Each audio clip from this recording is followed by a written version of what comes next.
पति ब्रह्मचारी में एक अलग ही सीन चल रहा है। ताई माँ के कहने पर ईशा को यानी कि अपनी ही पत्नी को ऑफिस से निकालने का कसम खा लेता है। ऑफिस में ईशा को बुलाकर अलग अलग काम बोलता है और अगर वो काम न कर पाए तो उसे ऑफिस से निकाल देगा। कभी उसे पानी फाइल मारकर एक साथ मंगवाता ताकि कुछ गलती हो और वो चली जाए, लेकिन वो हर काम को परफेक्ट करती है।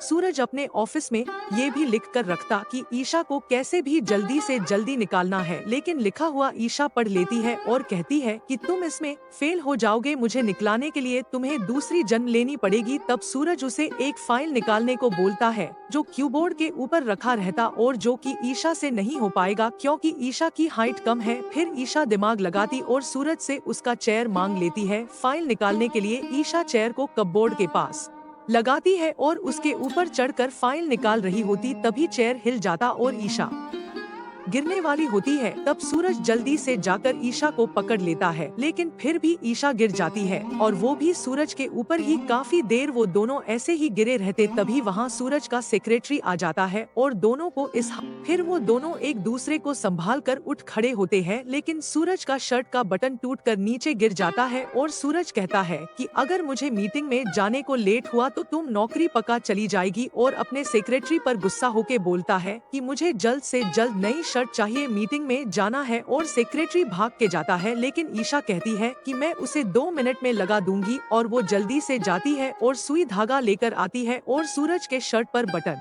लगाने लगती है। तभी सूरज को याद आता कि ईशा पहले भी ऐसे ही मेरा ख्याल रखती और बटन लगती थी, कभी टूट जाता तो तभी उसको ताई माँ का कॉल आता है और वो कहती है कि तूने ईशा को निकाला या नहीं। तो सूरज बोलता कि मैं बहुत जल्द इसे निकाल दूंगा यहाँ से, और ताई माँ बहुत गुस्सा हो जाती और सोचती कि मुझे ही कुछ करना होगा, सूरज से कुछ नहीं होगा। तभी सूरज की भाभी अपने पति से 1000 रुपए लेती है और उससे कहती कि सूरज जी ईशा को नहीं निकाल सकते, और इधर सेक्रेटरी भी 2 नए शर्ट लेकर आ जाता है, लेकिन ईशा तो उस शर्ट को ठीक कर देती है। फिर सूरज शर्ट निकाल रहा होता है तो ईशा सोचती कि यही शर्ट अच्छा लग रहा है, मत निकालो इसे, और सूरज भी यही बात सेक्रेटरी को बोल देता है कि ये शर्ट ही अच्छा लग रहा है, और वो मीटिंग में चले जाता है। मीटिंग में जाने के बाद ही ताई माँ का कॉल आता है तो ईशा रिसीव करती है, तो ताई माँ कहती कि तुम ही हो ईशा, तो ईशा का जवाब आता है हाँ। तो ताई माँ उसे घर पर बुलाती है। इधर ईशा खुश होती, लेकिन ताई माँ उसे सबक सिखाने को बुलाती है। ईशा जैसे ही घर जाती तो वो खुश रहती, वो घर के अंदर जाती तो सभी लोग उसे देख लेते हैं, घर के सारे लोग खुश हो जाते हैं उसे देख के, लेकिन ताई माँ नहीं। ईशा सबसे गले लगती है, अब कोई उसे प्यार देता है। ताई माँ बोलती इसे मैंने बुलाया, फिर उससे पूछती कि तुम्हारा काम क्या है, सूरज का ख्याल रखना न, और उसे सूरज के सारे गंदे कपड़े देती है धोने के लिए और कहती है कि और लेकर आ रही हूँ।